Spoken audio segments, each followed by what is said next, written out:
好啊，又到黑店名槍分享嘢嘅時候啊，咁啊今日分享一啲遠山製作嘅 STC-9咧，呢個 PDW 版本。咁啊，遠山啊呢輪係做好多關於同 BNT 有關係嘅槍仔啦。咁啊呢支就係其中一個系列嚟嘅。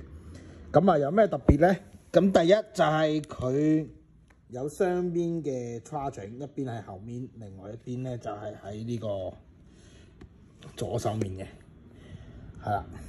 咁跟住咧有單發連發啦，咁跟住跟一個有段數嘅尾托啦，咁有3段，係啦。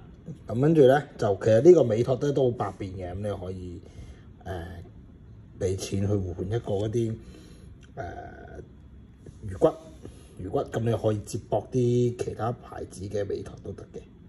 咁啊，呢個 MP5 型嘅接頭啦，呢個魚骨啦，咁啊魚骨因為太短小啦，咁所以咧要裝 M 落都係裝咗一片仔嘅啫，嗰隻嚇，咁啊用一隻長彈夾。好啦，咁我哋試下槍。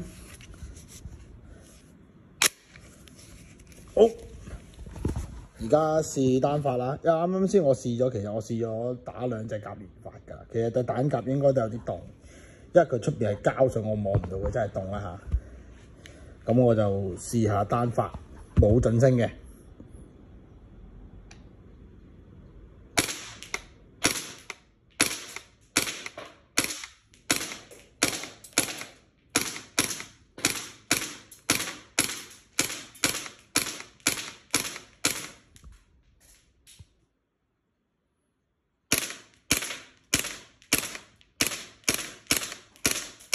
好，連發。